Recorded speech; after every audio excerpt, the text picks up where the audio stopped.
folks, and welcome to Garbage Theater. Welcome to the Season 4 Finale Special. I'm your host, Chase, with my co-hosts, Blake and John. Yeah, fuck Season 4. Yeah, fuck Season 4. Let's get this shit show over with. Yes. Oh my god, this was a bad one. I think it was bad, but it was peppered with greatness every once in a while. Kinda. We did have. What were our gems this season? We had, For Your Height Only. Yeah. We had Aerobicide. Mm-hmm. Let's just save that for our list and whatnot. That's about all I can think of that I was like, yeah, that was fun. And really, the episode we recorded was more fun than watching the movies. That's the way it usually goes. Yeah. On reflection, I thought Rock and Roll Nightmare was pretty fun. But yeah, Wish Upon was fun. Yeah, it was a pleasant surprise. It was, but still. This one. The seasons are getting worse. It's getting worse. Like every season is worse than the last, and it's. I don't know if this is something we're intentionally doing. No, I think it's just we have to dig deeper every single time. Yeah. Because if you look at the things we watched in season 1 and 2, like they were so tame. Yeah. But then we ran out of those. So now you got to go to the second basement. And the second basement. Your basement's basement. Yeah. And now we're just, It doesn't just have a toilet in it. It's got an actual outhouse in the basement. Yeah, now we're just in this chest-deep quagmire of fucking crappy movies. The corpse hole of movies. Well, as usual, we're going to do our worst of the worst lists. Does anybody want to open up? Let me pull up I can go through. All right. In points reverse order. Yeah, 5-1. Yeah. So to start out my list, Gunan has to be on there. Mm-hmm. So much potential and nothing. Legend of Chupacabra. Oh, really? I enjoyed talking about that one, but once again, I kind of went through. It was like, which ones would I want to watch again? Mm-hmm. And that was very low. Lycanthrope, fuck that movie. Love on a Leash, fuck that movie even more. And then my worst of the worst is Rock and Roll Nightmare. Really? Yeah. Wow. Yeah. Wow. Shots fired at Rock and Roll Nightmare. Well, its only saving grace was dicks that didn't belong. And would I watch it again for that? No, I wouldn't. No. That is how we typically look at this. Which one are you going to least want to watch again? Yeah. I'm not sure if I definitely don't agree that Rock and Roll Nightmare tops the list. Well. Yeah, I feel like our lists are going to be more different than I expected them to be. Yeah. I kind of feel like there was a few obvious top ones. I'll go next. So, my number 5 is Shark in Venice, because Stephen Baldwin and the Thingies. Just no effort was put in that movie at all. By anybody. My number 4 was Rock and Roll Nightmare. So it gets on the list, but it's wasn't nearly worst of the worst. Number 3, I've got Gunan, just because it was 90 minutes of absolutely nothing. Just a dude running in slow motion down a hill. That's it. Number 2, I've got The Amazing Bulk. Because it was more just, a long string of nothing, except instead of just a guy running down a hill, it was just GeoCities animations back to back over and over again. I can't say I'm rushing to watch that one again. And number one, I mean, come on, it's Love on a Leash. It's the China Salesman of this season. It was pretty bad. I will never watch that again, ever. I'll watch everything we've watched before. I'll watch China Salesman again before I watch that again. I don't know. I'd probably watch Love on a Leash before I watch China Salesman was shot on professional grade cameras. Yeah, but I don't have 3 days. Yeah, I mean, I'll talk about it maybe when I get to mine. But, well, go ahead. Go ahead. Yeah. You're up. All right. So number 5 is Killing American Style. It was between this and Shark in Venice, and this kind of was like the last minute change. Shark in Venice was a bit more of, it was like on the actual movie side, like to make the list. Mm-hmm. And this thing was pretty disappointing because like Samurai Cop is a classic, but this has none of the charm of Samurai Cop. In like a lot of ways, Samurai Cop is worse, but it's like vastly more entertaining. Yeah. Number 4, I got Lycanthrope. Okay. Just a generically crappy movie with very little care put into it. With no actual I can just picture like the VHS tape at a rental store, and the little blurb on it just says "unremarkable." Like, I don't know who this movie is for. Like Robert Carradine diehards. It's just for him. Yeah, just him. People who like their scary movies not scary, with no gore and just enough nudity to chub up a bit. Like every once in a while, I'm sure his wife throws in the video, like when he's not paying attention. And he walks in and he's like, "Oh fuck yeah, Lycanthrope." as if it would actually just be on. Yeah. Whenever that came on USA, man, I just had to watch it. You know, like if you walk into a room and Big Trouble in Little China's playing, you're like, "Oh yeah, fuck yeah, Big Trouble in Little China." That's what it is for him. My number 3 is Love on a Leash. Oh, it's way too low. I know. I'm surprised as much as you are. But as much as I hated it, I found it held my attention. Just because, like, the question why was always hanging on my lips. Like, it's obviously terrible on every possible level. I'll give you that. It definitely was more engaging than Lycanthrope. So I have to agree with you. I can't believe I have to live on the streets. Yeah, like Lycanthrope didn't have a single thing as entertaining as just that one bit.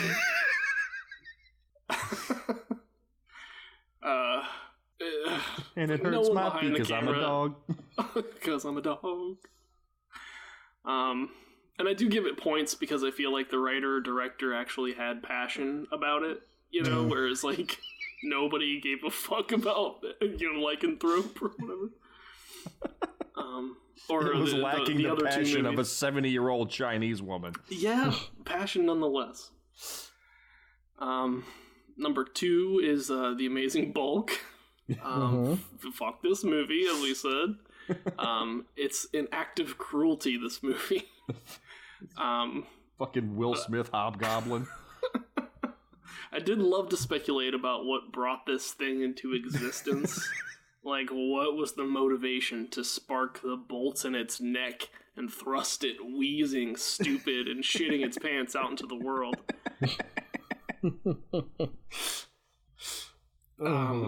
I mean, we may never know the intentions of the filmmaker, but the final product is lazy, boring nonsense, and no one should watch it. I'm genuinely curious about what your number 1's going to be. Okay, number 1 is going to be Gunan. Yeah. Poor Gunan. Poor me. It's a shock to me that this is number 1. I mean, you know, I assumed everyone was going to be Love on a Leash at number 1, but... I was the only one that went for the obvious. I think it's funny, like, once again, doing our worst of the worst, even though we're all different, like, I'm still like, yeah, I can see it. Like, there's not really an argument against it, you know? Yeah, I mean... Y'all are going to have an argument with my best list, though. Y'all are going to get probably pissed at me, but... No, it's just, this thing was just a snooze fest. Nothing happened. Yeah. Not interesting in any way. It was clearly, like, cynical, slapped together, piece of junk that nobody involved with it cared about. Mm-hmm. So, Gunan is my number one. I'm so glad that I was forced to revisit this for this finale special. I've got words for that, believe me, when we get to that segment. All right, so there's our worst of the worst list. Now we get to move on to our award ceremony for our 2 awards. Any nominations for the Desert Heat Award this season? No. Absolutely not. I know we gave it to Warriors of the Wasteland last time, and there was some friction there. I wasn't sure if it deserved it or not, but it got it. I think we're all in agreement. None of these shit piles deserve. No. Just no. I do want to nominate, however, for the Buffalo Rider Award, or should I say the Bizarro Buffalo Rider Award, Wish Upon. Whereas the traditional Buffalo Rider Award is a movie that we thought was going to be amazing, but turned out to be dog shit. This was a movie that I thought was going to be dog shit, but turned out to be hilarious. Yeah. I mean, yeah, I guess. Is the reverse Buffalo Rider Award the new award for the season? I guess. You know what? I can't agree with you. Uh-oh. Because when John first presented Wish Upon, I really, really wanted to see it. So I didn't think it was going to be dog shit. So I can't agree with it. It just sounded like some generic teenager high school. I liked the idea of it so much that I brought it back. So it'd be kind of hypocritical of me to say that it's the Bizarro Buffalo Rider for me. Okay, well, John, do I get a second or am I getting strucken down here? Yeah. I think I agree with you. It was crazier than I expected. Like it was way funnier than I expected. This movie was Looney Tunes. It was like yeah. Well, then the eyes have it, I guess. Yeah. Congratulations, Wish Upon, for the newly invented Bizarro Buffalo Rider Award. Do we have a Buffalo Rider Award? I guess it should be the next question. I don't think we thought any. I think for me, I'd like to nominate for Your Height Only on that one. Yeah, I can see that one. We were all going into that thinking that was going to be pretty damn amazing. Funny. And it was. It had its moments. I mean, I was thrilled that when he shot that rifle, it buried him into the ground like Bugs Bunny. I was hoping that would happen. Get an award though. I mean, if it gets awards, I'm good with it. So yeah, I second. Okay. Yeah, we're all in agreement on that one. There you go. I mean, I think that's the only one that fulfills the criteria. The criteria for the award. Yeah. Did anybody have any other award ideas to add to our list as we go? Did any movies ring out to you? Not this year, or not this season. We could award the movie with the least Jean-Claude Van Damme in it. No Retreat, No Surrender. The Jean-Claude Van Damme movie with the least Jean-Claude Van Damme in it. Yeah. Can we figure out a way to make an award for a movie where the main characters go against the title of the movie in every way, shape, and form? The Always Retreat, Forever Surrender. Also, Jean-Claude Van Damme has had so many awards given to him on this show. He is the most decorated actor on this show. His fucking mantle is just full of garbage theater awards. I mean, the Desert Heat Award, our highest honor given, I know, is because of him. Exactly. And what exists because of Steven Seagal? Nothing. Nothing. A trail of harassment lawsuits. Seagal is the other side of that. He's the tarnished, stained other side of that coin. That's right. He's two-faced, like two faces, like scratched upside. Yeah. Yeah. All right. So I guess that's it for our award ceremony. Yeah. So let's move on to our next segment that was John's idea, where we would challenge each other to fix one of our movie picks. Make this movie not terrible. Well, right off the go, I've got an issue with this. After waiting to the last possible second to do this assignment, I realized that, okay, so I challenged John to fix Love on a Leash. John challenged Blake to fix Incredible Bulk, and Blake challenged me to fix Goonan. So I had to sit down with this pile of trash again, and I realized, me and Blake really got the shit end of the stick on this one. Because we got challenged to fix movies that were just blatant ripoffs of existing things. So how do you fix that? You don't make it and you watch the original one. I so wanted to just say, to fix my movie is, you make them green and you make the movie make sense. But yeah. Just watch Conan the Barbarian. That's it. That's how you fix this. So I was sitting here struggling with what the hell am I going to even write about? How do you fix something that's just trying to be something else? Right. So, I mean, all I could come up with was, okay, first, you got to drop the Goonan thing. They never call him Goonan once in the entire movie. It's not his name. Get that the fuck out of there. Just call it King of the Barbarians. Just be done with it. You got to either scrap the brother angle or at least use it in a way that has meaning. Because, okay, there's two babies. There's a prophecy. One of the babies is going to grow up and kill Mandrak, whatever the hell his goddamn name was. They grow up. They don't know which is which. They have a pitiful little American Gladiators competition. And one of them wins. The other doesn't. He leaves and gets killed, and it's over.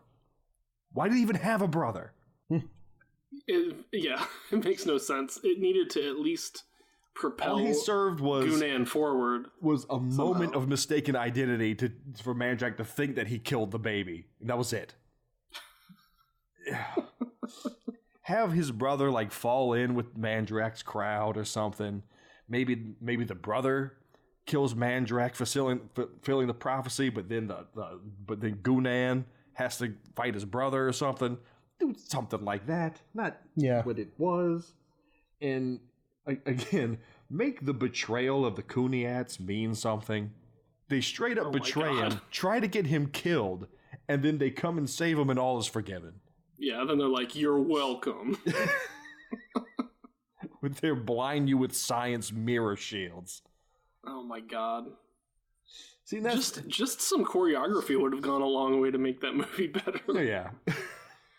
Just play it in fast motion, please. No more slow motion.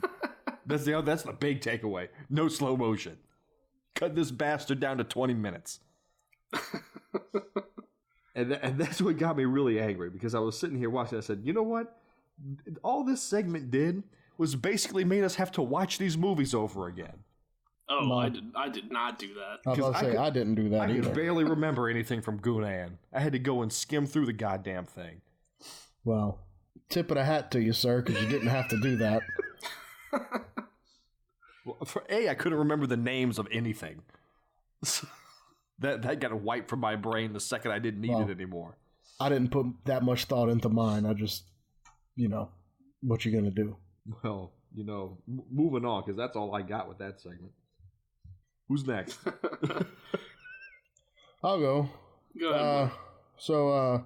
To make the bulk better, I tried to think of the things that I liked about the movie. And the thing that I liked about the movie was just how batshit crazy it was. So lean into that more? How do you? Yeah. How? Not lean into it more, but give them better tools. If you leaned into it more, you'd make a sensible movie. Probably so. You just come clean around the bend. Yeah. So I'm thinking, like, if this had like an Avengers level budget, you know, and you can make the same exact movie using all practical effects. Like, and I want y'all to start thinking about some of these scenes. Oh yeah, I can picture, the Hobgoblin being done by Weta. Yeah. Yeah. Or the monkey in the spaceship, and if it was done right, it could actually be pretty entertaining. We could Andy Serkis to mocap the monkey. Yeah, put some pants on the bulk. But make it a person. Well, either put some pants on him or get that full on dick and balls going. Yeah. So I just think that that's how you make it better. You throw tons of money at it, and just let them go at it again. Could you? Same actors. That's same amazing. Actors. I can only imagine what would happen if you took one of these directors that make these movies that we watch and just gave them an unlimited amount of money. Yeah. 300 mil. I don't know. Whenever you give a movie 300 mil, like, even to a good director, you end up with, like, Pirates of the Caribbean 3 or, like, Transformers 2 or whatever. Like, I think if you gave 300 million to the director of Rogue Strike, you'd end up with the same exact movie because that dude's stealing. It'd be the same movie, but Carrie Beyer would be fucking rich.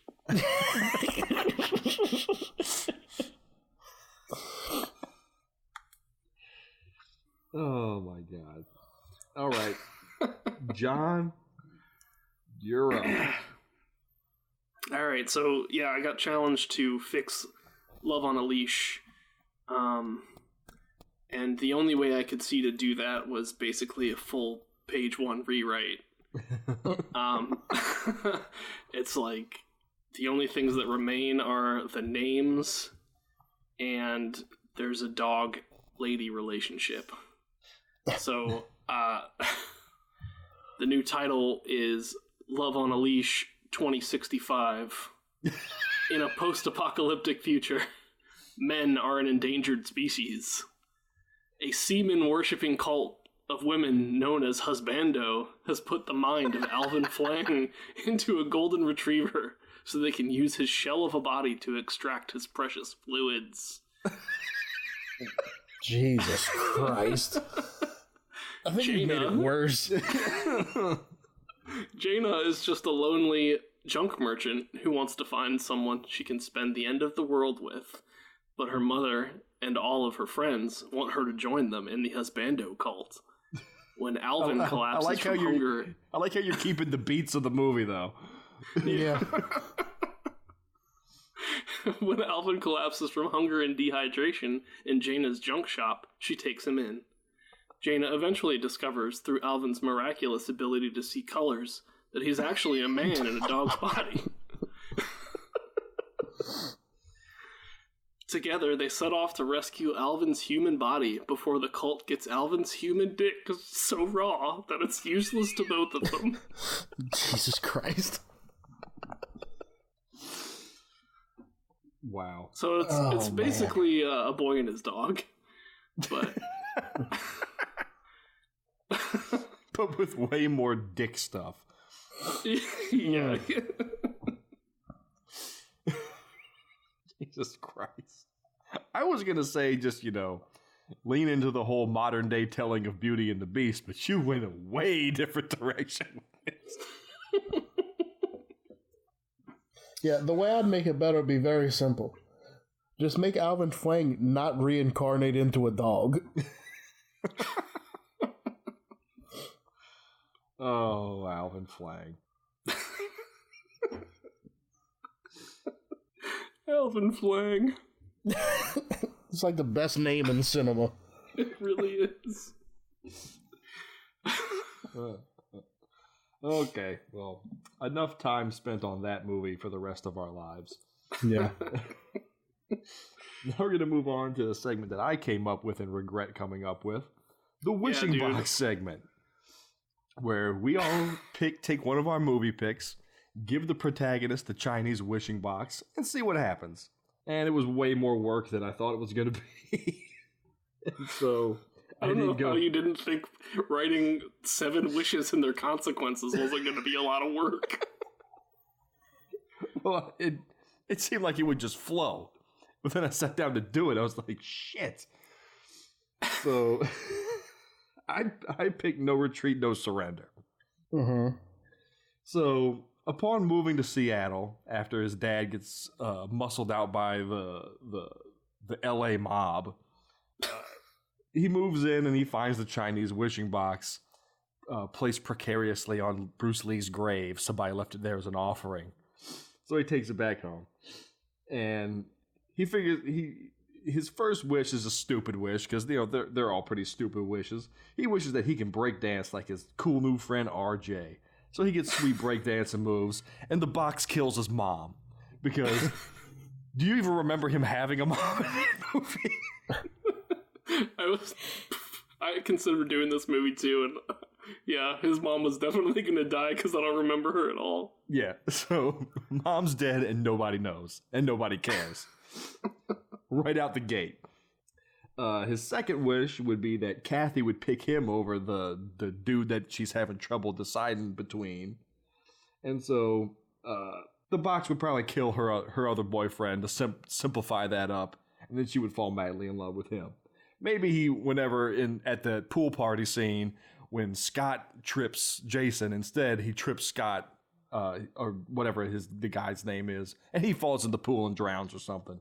Who cares?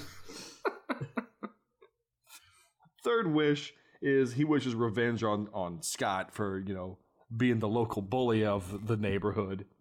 And maybe, I don't know, it kills the sensei at the dojo, because that's another person that he met for 5 minutes. And that seems to be how this box works. The fourth wish he would make would be wishing that his dad wasn't so lame now. He's so lame now. So his dad gets those sweet, sweet saxophone skills. But the repercussion of this is when RJ gets crushed to death by rickety shelving in the shed. So the fifth wish is where, he wishes he could fight to defend himself and be like Bruce Lee. Well, this has repercussions when his girlfriend Kathy is crushed to death by rickety shelving in the shed. So somebody's got to fix them shelves, man. So his sixth wish is to bring Bruce Lee back.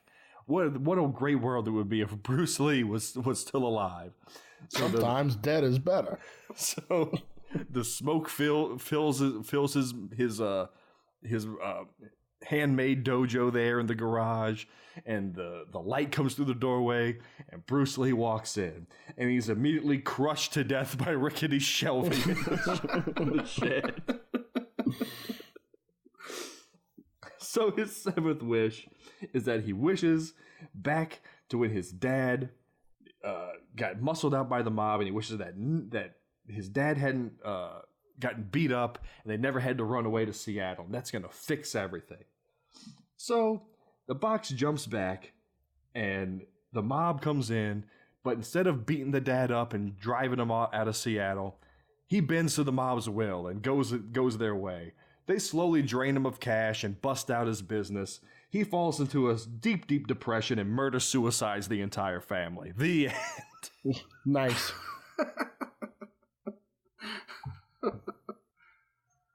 Oh, man. So there you go. Pretty good. It all came together when I remembered those rickety shelves in the shed. See, I definitely took the path of least resistance here because I did not feel like coming up with 7 wishes. So I used my skill of finding an alternate meaning to all these movies. And I realized that there's one movie that the wishing box was already in. and we just didn't catch it. So it was in your height for your height only, and Wang Wang had the box the whole time. And that would explain why he could do all these amazing things, because he was wishing to be the world's greatest secret agent, and then these random bimbos would die.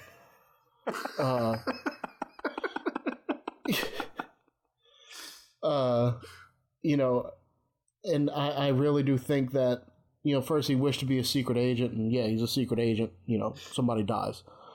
But then, you know, he's still Wang Wang, so he still has never seen a naked woman. So he said, I wish there was a way I could see naked women. And the guy gave him the glasses, but he never explained what they were. It was the wishing box that turned those glasses into what they could do. And once again, random person dies. But if you figure his whole turn of events throughout that whole movie, he was just wishing on the wishing box. And, you know, at the end, what's-her-name died, and he went to the funeral, and who knows what happened after that. Gave up the box forever. Yeah. Maybe he didn't do the seventh wish. Yeah, maybe he successfully stopped wishing. Yeah. So yeah, he had it the whole time. That's how I worked around doing more work for myself. Fantastic. Of any of our protagonists, Wang Wang would be the only one that could resist the pull of the box. He's like fucking Sam with the ring. Yeah. His stature may be small, but his fortitude is large. Frodo wouldn't have made it very far without Wang Wang. No. All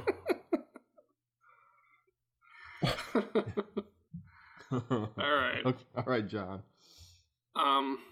Mine's a bit long. I did a killer workout. And I gave it the box to Rhonda, the killer. Yeah. My first question is gonna be, how did you decide who the protagonist was in that fucking mess? Yeah. It's clearly her. All right. So after her accident and the death of her modeling career, Rhonda opens the gym, but finds her business struggling. One day, taking out the trash, she finds a strange box with ancient Chinese writing on it, and, thinking it might have value, puts it on the desk in her office. On the verge of bankruptcy, she wishes that she had a successful business. And the next day, new memberships go up 200%. Rhonda is ecstatic. From 0 to 2. That's just in one day, though.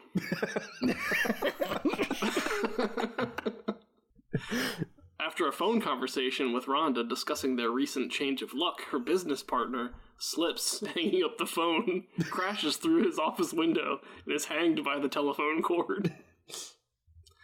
After an employee shows up late for work, and Rhonda herself has to run the aerobics class, she wishes for some reliable employees. The next day, her team is working at the maximum, and a new guy with really great muscles starts his first day. Rhonda's favorite alley cat gets mushed by a garbage truck. Not even her cat. Just some random alley cat. Just some random alley cat. Finding that she has a growing distaste for all the beautiful bodies coming into her gym, Rhonda wishes that she was the most beautiful girl in the world. She soon finds that everyone else in the world has become a hideous, shambling creature. Meanwhile, her mailman gets into a spectacular crash with the Oscar Mayer Wienermobile and is killed. Initially, Rhonda is happy about this change and is delighted to finally realize that the box is actually granting her wishes. But her discontent with living in a world of ugliness gets the better of her, and she wishes to go back to before the accident that left her scarred. Upon arriving back in the past, the art director that was about to give her the cover of a major fashion magazine slips on a banana peel and into a fresh pit of toxic waste. After never receiving the expected phone call, she wishes that she was a huge model. She awakens the next day to find that she has exploded through her house and become 50 feet tall, wearing some very fashionable couture. Jesus. In dealing with her new unexpected size, she brings her neighbor's house down, killing everyone inside. She leaves a trail of destruction behind her until she gets back to her gym to wish that everything was normal again, and she is transported back to the time right before she found the box. Rhonda's mom finds some old, unstable sticks of dynamite in her basement and falls down the basement steps trying to bring them up and blows up the whole house. Finally, Rhonda gets the wording right and wishes that the accident with the tanning booth never happened. She finds herself on the plane to Europe for the photo shoot that will jumpstart her modeling career. She gets up from her seat to get her makeup out of her purse. She wants to make sure she makes a good impression. And when she opens the overhead bin, its contents of crutches and curtain rods come spilling out, pushing her into the emergency exit door, and she falls to her death from 20,000 feet, the Yao Guai claiming her soul. Weaponizing crutches and curtain rods. I like how you went with like the Acme way of killing all these people off. Yeah, it had to be really stupid. Well, I just want to go ahead and say that John wins the assignment just for the effort that he put into it. I agree. I finished it up literally seconds before we started doing this. Oh my god. All right, well, that leaves us right into our next thing where we have to finish our business for the season with the one, the only, the exam. Yep. So, I'm not looking forward to this, man. I have no confidence. I'm not looking forward to it either. Our quiz master who writes the exam, listener Aaron, has assured me that this one is going to be a bitch and a half. Good. So, I don't know. I mean, I'm Doesn't he comfortable realize with my that lead. that could help Blake? It could. It very well could. But it won't. It's all going to be based on luck. Let me just run down the scores for now. I'm in first with 17 points. John is in second with 11 points. Blake is in third with 5 points. So, believe it or not, it's still anybody's game. Because with these 10 questions, these 10 points, Blake could pull into a second place position if he gets them all right and John gets them all wrong. Yeah, that's not going to happen. I could flub it, man. I could totally do it. I can see it happening. Possible. So, we're going to do this the same way we usually do. I will read out the questions and the multiple choice answers. We'll take the quiz live, and then we'll see what happens. So without further ado, let us take the quiz. Question number 1 from For Your Height Only. In the opening shot, one of the cars had a sticker on the back. What was the sticker? A smiley face, STP, KC, or Castrol? Shit. Holy shit. Oh, damn it. I have a feeling there's going to be 10 shots in the dark. Oh, boy. Alright. Question number 2 from No Retreat, No Surrender. What kind of fruit was on Stillwell's side table in the hospital? Bananas, apples, oranges, or all of the above? Motherfucker. Oh, man. Can't remember this minutia.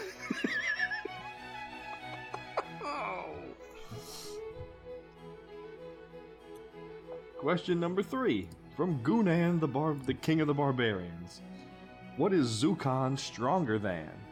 A raging bull, a typhoon, an elephant, or a hurricane?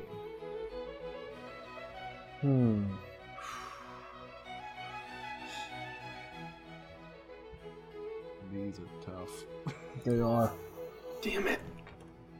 Question number 4 from The Amazing Bulk. What animals were on the swing set that Bulk ran past?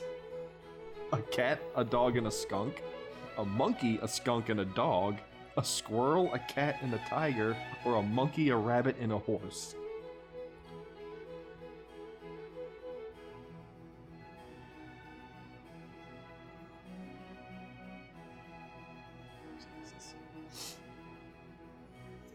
Question number 5 from Killer Workout. What color leg warmers was Jamie wearing when she was killed? Jesus Christ. This is a nightmare. Is it possible that all our scores are going to stay exactly the same? Probably. Question number 6 from Shark in Venice. What was the name of the big ship in the beginning of the movie? Believe it or not, I remember that one. That one I remember. The choices are Alfredo 2, Alonzo 3, Alfonso 5, or Abruzzo 1. Question number 7 from Killing American Style. Oh, thank God. What was on the framed picture in the hotel room 803? I remember that one too. Wait. 803. In hotel room 803. A horse in a field, a kid on a swing, a skeleton on a bike, a boat in the water. This could be a trick question. It could be. But I don't remember any of the other images. So. Okay. Question number 8 from Love on a Leash. After deciding that her meal was not enough calories, what did Frank's mom add to it? A roll, some carrots, a little salad, a piece of turkey. Jesus. No clue. Shit. Fuck. Oh my God. He wasn't kidding when he said this one was hard. I think I know this one. Alright. Question number 9 from Wish Upon. What was on the back of the boy's phone case when he was taking pictures in the car just prior to nearly hitting Claire? A Union Jack flag, an American flag, a skull and crossbones, some kanji symbols. Ah, damn it. I remember that one too. I don't. They're getting better. And the final question from Rock and Roll Nightmare. How full was the moon on the night of the band's arrival at the house? Full, Holy quarter, crap. half, or crescent? Jesus Christ.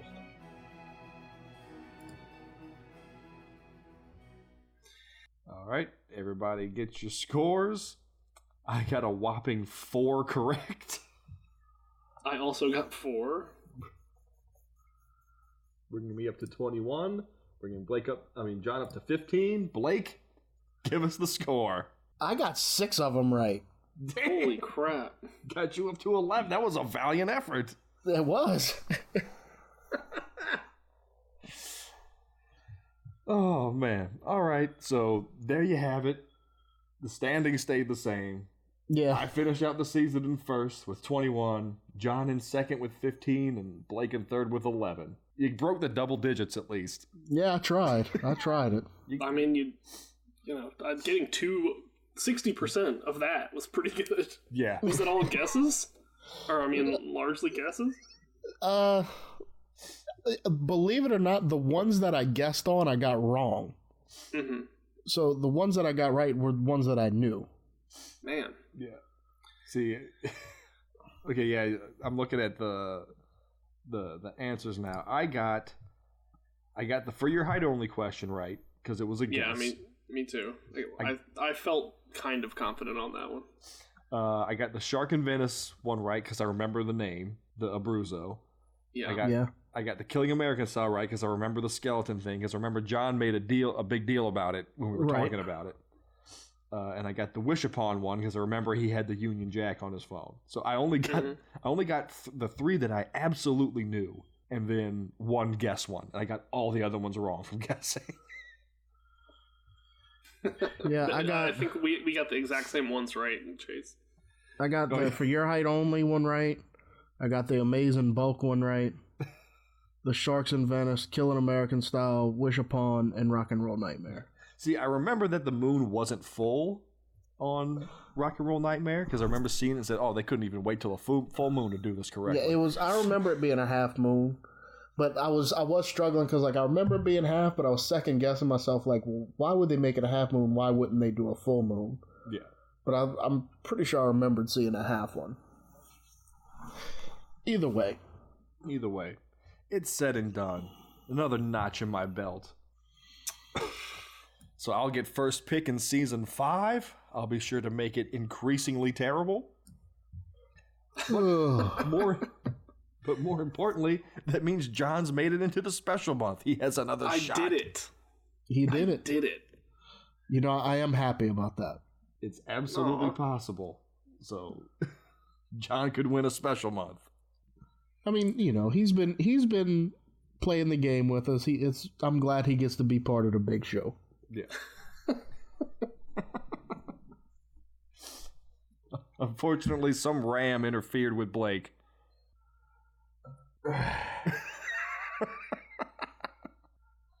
That's okay. You know, I'm gonna come back next season. I'm a, you know, pay attention more, take some notes better. I won't let it happen again. So, on that note, we have to move on to announcing the special month. Since we blew past the holiday season, it will not be chestnuts roasting on a dumpster fire. We had a few ideas thrown around, but we settled on an idea that John had. He's got the movies lined up already. So, without further ado, I'm going to hand it over to John to explain what we're doing and give us the first movie. All right. I don't know if we have a official name for the month, but well, that's on theme... you. It's your idea. Oh, god damn it! Everything's on me. Why is it all falling on me?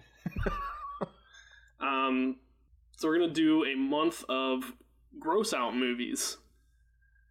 Try to find some just gross.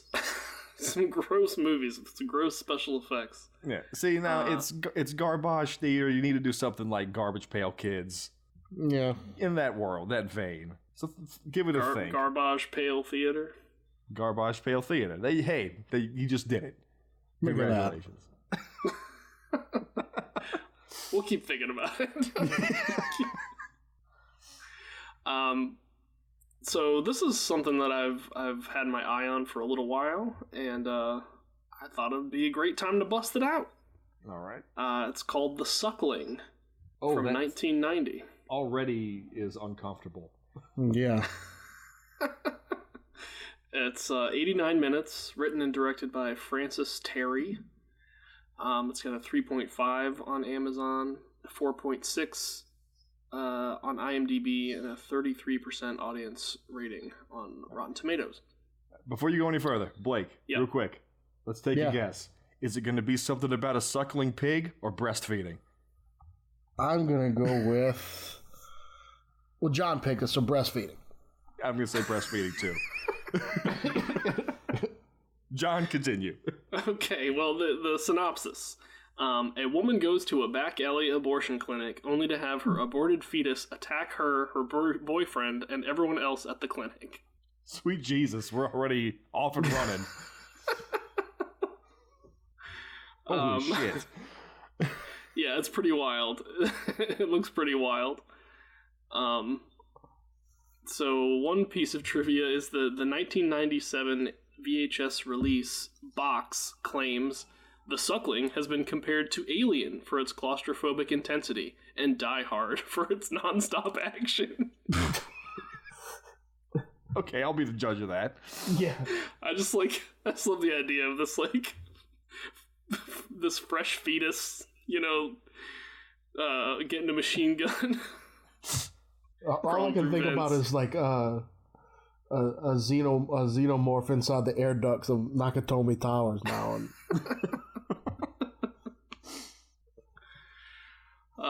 Oh man. So, some reviews. We got bad acting, bad props, awesome movie. If you're into trash films, gore, and low-budget flicks, this is definitely for you. Half hilarious, half nauseating. Hell yes. 5 stars. Sublime triumph of cinema. I have never seen such glory. Glory? Jesus. And the best way to see this film voluntarily is drunk. Also, I'm assuming this ain't about a pig either. No. No. If I understand, this is about a killer fetus. So there probably will be some breastfeeding involved. It's going to be called the suckling for something. Well, I guess we'll find out. Way to go, John. This is just taking the whole, like, you know, Chucky quandary even further. Like, how could a doll possibly be physically threatening? How can a fetus possibly be physically threatening? Not even a full-term fetus. It's like I'm about to say. Like, does it still have a tail, or like how big we talking? I don't know. I'll have to. Well, actually, I haven't watched the trailer. Now that I'm thinking about it. And does it grow exponentially like an alien, or like does it just stay the way it is? Is it just a regular ass person by the end of the movie?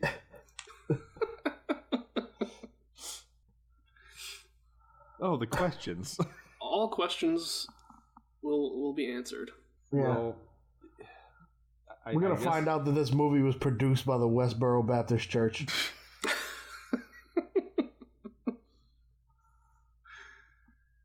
Oh my god, this has international incident written all over it. Yeah, I mean, you know.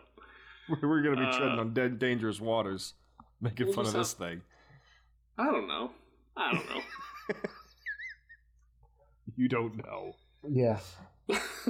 Look, in all cases, the fetus is the villain, so it's gonna be fine. I like how you took current events and put it into a movie pick. Oh, that's right. That was a Louisiana thing, wasn't it? What was? That those trap laws that recently the Supreme Court decided on. Anyway. I wasn't talking about that. Oh, okay. Look at you. See, you're already starting. You're already starting, ain't you? I'm not commenting. I'm not getting political. I'm just saying.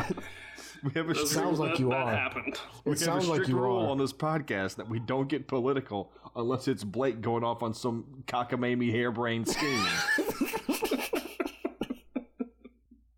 Because we don't take his libertarianism nonsense seriously. And that's a shame.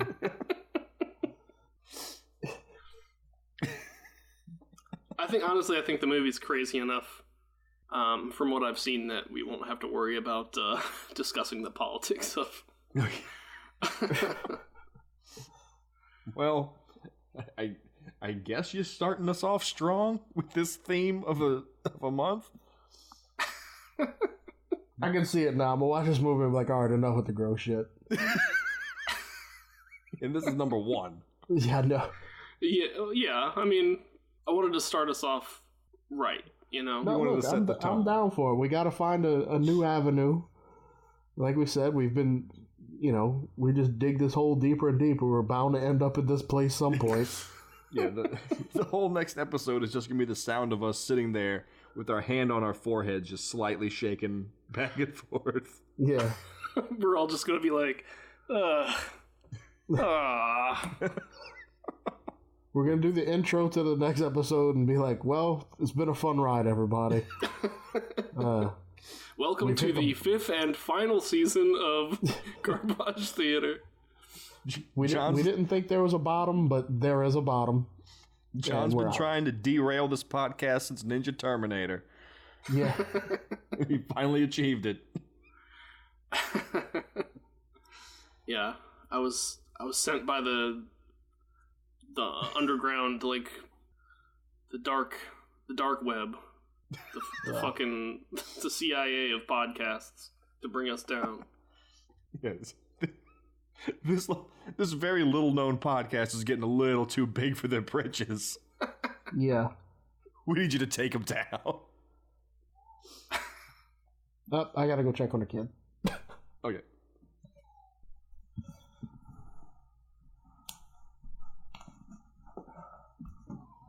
Oh my god. Die hard.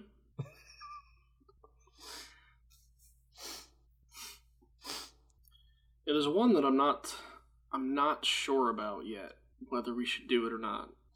because like it depends on who you talk to about whether it's garbage or not. You know, I think some people think it's awful, and some people think it's like legitimately good, but it is gross. All right.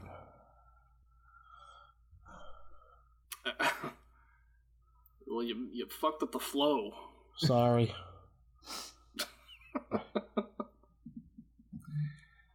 All right, so I guess that's it for our finale. Does anybody have anything else they want to discuss before we start wrapping it up?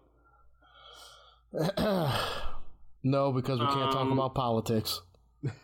No, I'm joking.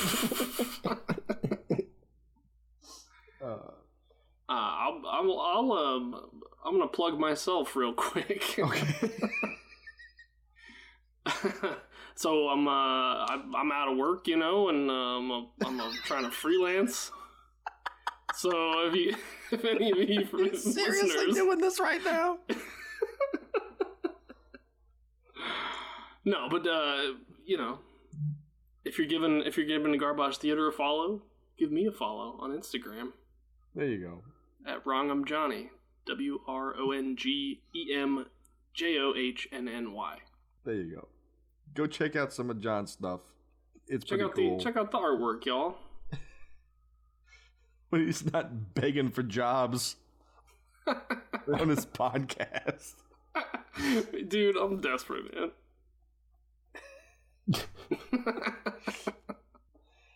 Oh my god. I'll wait till after we stop recording to laugh so I don't sound like an asshole to the 50 people that listen to us. Hey, we got about over 100 now.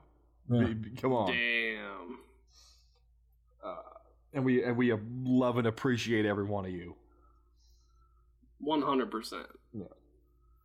We'd keep doing this even if it was 4. Except for that one guy. You know who you are. Larry. Larry. Oh, man. So, for some reason, you know what? Let's just for shits and giggles. I know this is breaking protocol, but let's talk about a good movie just for a few minutes. Blake and I both recently... I'm down, but every time I bring that shit up, go ahead. Just because I want to I want a little bit of a palate cleanser here. Because you don't know your place, John. That's a problem. Blake and I recently watched Hereditary. John had seen it for a while, but it's something that we've all been discussing recently. So let's open up the floor to that. I'm still nervous at times. Okay. When I was watching it, I never heard Blake's final reaction to the movie. So okay, here's my final reaction. Let me preface by saying I am the scariest person you'll ever come across. I'm scared of everything, especially if I'm home alone. A lot of people know that I can't even play like Resident Evil without my wife in the room because I'm terrified of it. So keep that in mind. So it's late one night and Chase and John are texting me and they're like, watch the movie. Well, they're talking about the movie. I'm like, I'm going to watch it. I was home by myself. I got 8 minutes in and I said, nope, can't handle it. But then I did watch it. Yeah. Spoilers for Hereditary, by the way. If you haven't seen it, go watch it and then come back for this part. Yeah. I found that my terror decreased as the movie went on. And it was scary and creepy in the beginning more than it was at the end. I kind of thought the end was a little bit of a letdown, but it was a scary movie. I don't know. It just kept getting worse for me. It kept getting easier for me. Like the people out in the yard and all that, I was like, you know. That one transition where it was on the outside of the house during the daytime and it snap cut to nighttime without the camera moving and there's just all these people standing around the house. I got fucking chills. That didn't do it for me, but 8 minutes in when Grandma's standing in the corner of that room, I nearly pissed myself. See, that got a jump out of me. But that wasn't nearly as bad as when my eyes focus and I can see her in the corner of the frickin' ceiling. The first didn't time. bother me either. The first time, not the second time. That didn't bother me. When it's that wide shot of him laying in bed and he's waking up and she's there, that whole shot, and you can't really see it at first, and then it comes into focus. That was bad. The right before she jumps at him, that dude standing in the doorway. Oh my God. See, I laughed at the guy in the doorway. It was too creepy. It was too creepy for me. You know what it reminded me of for some reason? The guy in the doorway, like it reminded me of the Henry Rollins Liar video when he's all painted up. Mm-hmm. That's what it reminded me of. So I was taken when I saw him standing there with a smile on his face. That's what took me out of it, because I immediately went to Rollins Band. I'm like, oh yeah, that was a good song. I'll have to try to think of that when I'm walking through my dark ass house at 2 a.m. to give the baby a bottle. And I'm seeing that bastard in every goddamn doorway. Oh, it's just Henry Rollins. Yeah. Don't worry, Chase. It's just Henry Rollins. Nude in my house. Now I really want Henry Rollins in my house. And I mean, just to yell at me. Maybe we had. I remember when I watched it. We watched it with like a group. Around Halloween time, it was actually a thunderstorm going on outside. Everybody was fucked up, like for the whole movie. Grandma, little Charlie. You made Grandma watch it? No, the grandma in the room or whatever. I felt like it built really well. I was wondering what the kind of party this was. Yeah. You said Grandma and little Charlie, and I'm like, what? Oh, no. I'm talking about the movie. What's going on in here? We were all down huddled around the basement toilet. We had to prop the TV up on it. Everyone's just lit by the fire that we have going in the middle of the floor. Here's the thing. Don't tell us any different, because now that party took place in your basement. Okay. Just don't tell us any different. I'll never explode your... Okay, good. Your visions of my basement. Good. I will say that there were times when I was considering like taking a picture of the basement and putting it on the Instagram. No, that's like telling us that Santa Claus isn't real. Yeah, the illusion must remain. Yeah. But yeah, that movie fucked me up, and I'm still kind of fucked up over it. Because I watched it alone. Everybody had gone to bed. I'm sitting out in the living room with all the lights off by myself, watching this thing. Texting John and Blake is my only consolation while it's happening to me. I had to get up and leave the room when all that shit started going down at the end. Yeah, and maybe it had a little bit to do with that. I was basically reading your reactions to things, and it's not that I knew what was going to happen. Maybe it just I was ready for things, and maybe that's why a big scare. Yeah, so maybe that's why it kind of dulled down for me. That's true, because like it does kind of. I feel like the movie tries to get you to just believe that anything can happen. Yeah, right. Because there's a point in the movie where I'm just tense. There's nothing going on, but I'm all tensed up because I don't know what could possibly happen. Yeah. I will say, honestly, the end, I kind of started, for lack of a better term, just rolling my eyes a bit at it. Like the whole thing, everybody in the treehouse and all that, I was just like, all right, enough. Well, at that point, the scariness is over, and it's just resolving itself that they're devil worshippers, and But I mean, up to that, it got so just insane. The things that was going on, you kept seeing there was people in the house everywhere, just standing around in the shadows, and her sawing her head off. That was kind of cool, though. That was cool. Like I thought that was a very cool scene. It was cool, but it was also like viscerally kind of repulsive. I like that you could hear it. Yeah. Oh yeah, the sound effect was really selling it. Yeah. And then after he throws himself out the window and gets possessed, and he stands up and he sees her headless body float up into the treehouse. And I'm reading other people's takes on it on the internet, and everybody's saying that's what broke it for him. Like, that was the stupid part. And to me, that was just like, how much crazier is this going to fucking get? I was fully bought in. Like, there was no point where I felt like it was dumb. The only time that I felt like it was getting dumb was when she met the woman in the parking lot and she was trying to convince her about the seance and stuff. Yeah.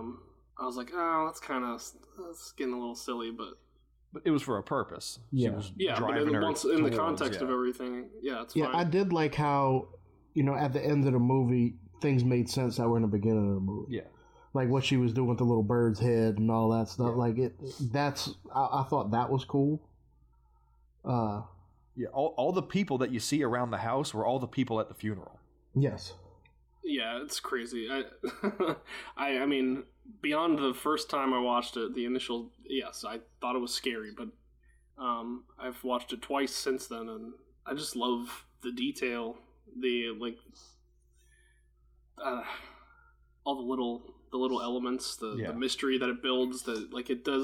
It does everything just right, like with the mystery. It answers all your questions. It like leaves things somewhat vague for you to put together, and it's like really satisfying. Yeah. Well, if y'all enjoyed Hereditary, I have found a movie that is a lot like Hereditary. A lot of the same beats, but it is probably 10 times scarier. Mm-hmm. If y'all are down for it. Oh, let's hear it. Ernest Scared Stupid? I knew. Yeah, you can't fool me. Yeah, I was ready for that